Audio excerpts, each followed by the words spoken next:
10 hard truth atau kebenaran yang pahit yang harus didengar dan harus dicamkan oleh para junior developer atau orang yang ingin meniti karir di dunia programming.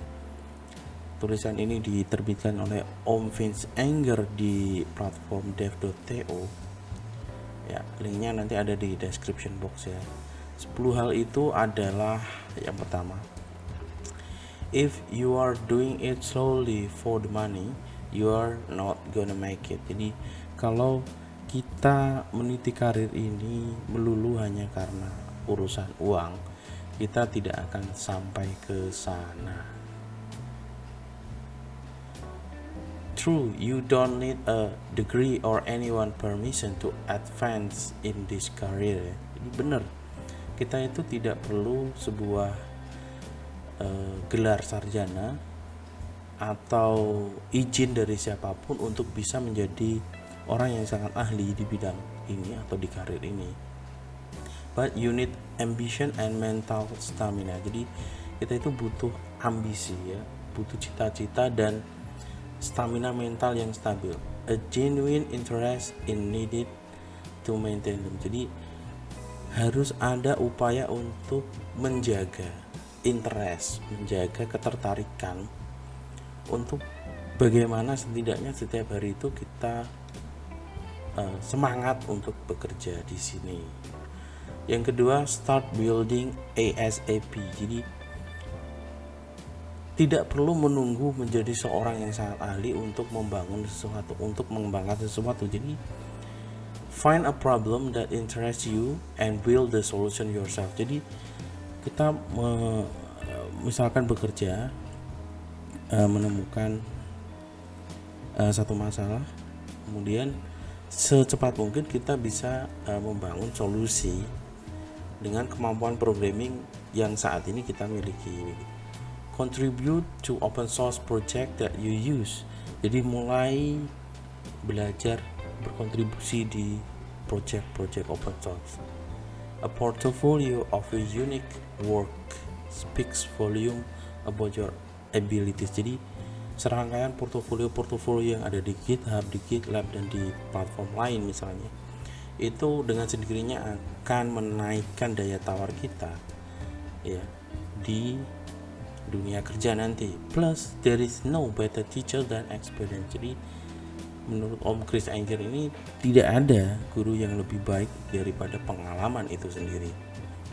Yang ketiga, you don't have to pay for boilerplates, bootcamp, or courses. Jadi kita sebenarnya tidak perlu untuk berinvestasi membayar mahal-mahal untuk membeli template ya, boilerplate itu template, kemudian ikut bootcamp atau sekedar ikut courses untuk bidang tertentu supaya kita bisa naik level dengan cepat ke situ. Jadi kembali ke dua prinsip yang sebelumnya.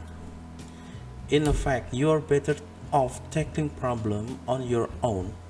Jadi pada faktanya sebenarnya kita itu lebih baik menghandle problem kita sendiri and only asking for help if you are truly stuck. Jadi kita hanya butuh minta bantuan kalau kita benar-benar sudah stuck. There is a wealth of free resources out there. Jadi banyak sekali materi-materi yang gratis di luar sana. And when you are on the job, this might be the only things to assist you. Jadi kalau kita benar-benar bekerja di lingkungan yang bagus ya, kita bisa punya teman atau rekan kerja atau atasan yang bisa ngasih kita insight-insight baru tentang masalah yang kita hadapi. Yang keempat, you don't have to follow the trend, follow what interests you. Jadi ini juga jadi masalah kebanyakan junior developer. You don't have to follow the trend. Jadi kita tidak perlu ikut-ikutan trend yang sekarang ada. Misalkan ya, sekarang mulai masuk ketika kita sudah belajar Node.js, kemudian ada Next.js, ada yang membuat Boon dan lain-lainnya. Kita perlu belajar itu, tapi tidak sepenuhnya juga kita bermain menjadi kapal di ombak yang sama dengan orang-orang yang lainnya. Follow what interests you, jadi tetap ikuti apa yang menarik bagi kita sendiri. Like I said before, you need mental stamina in this field of work. Jadi stamina mental yang stabil itu dibutuhkan di dalam proses bekerja menjadi programmer atau developer ya, karena kita bekerja itu kan sepenuhnya menggunakan pikiran ini. Jadi kalau mood kita lagi jelek, bisa jadi satu modul, satu fitur itu tidak selesai atau selesainya cukup lama.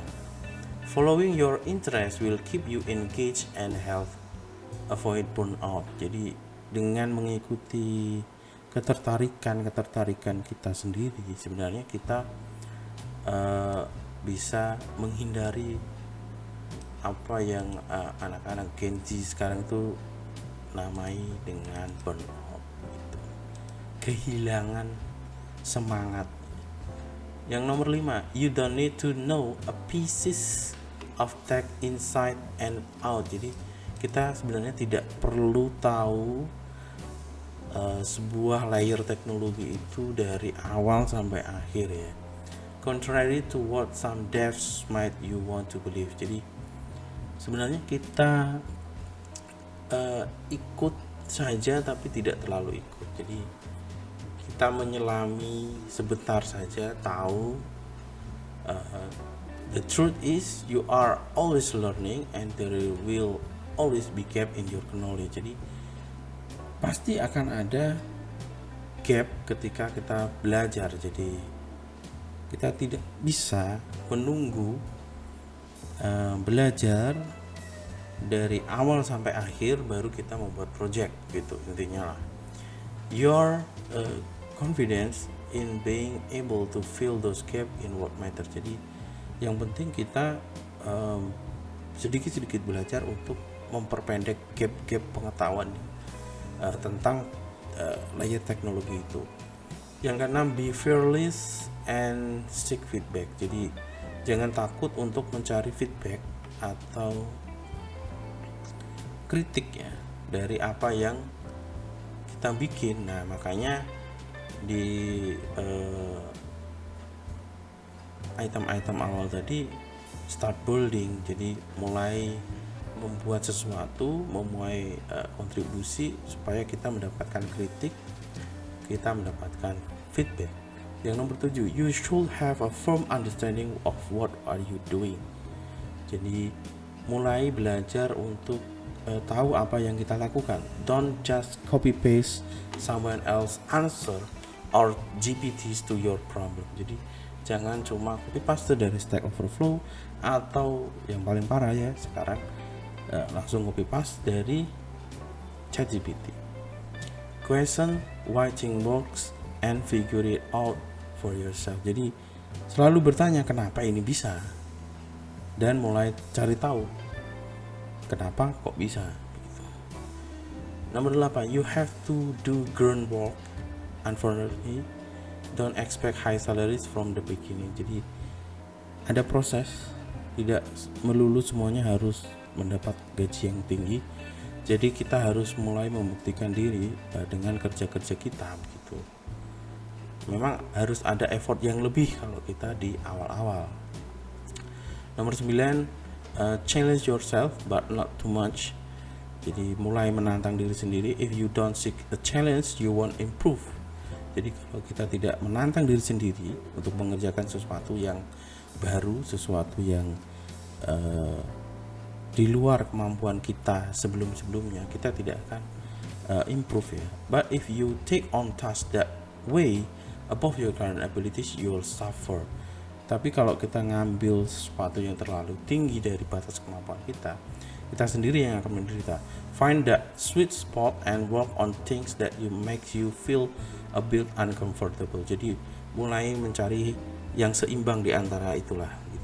Dan yang terakhir yang 10, programming is definitely not the only skill you need. Jadi jadi programmer itu bukan satu-satunya skill yang kita butuhkan untuk sukses di dunia ini. Being respectful, jadi ramah ke semua orang, komunikatif, konsensus, rendah hati, ya, ambisius, bersemangat, dan humble, itu bisa menjadi nilai plus di dunia developer atau programming. Ya, itu saja. Sampai jumpa di kesempatan selanjutnya.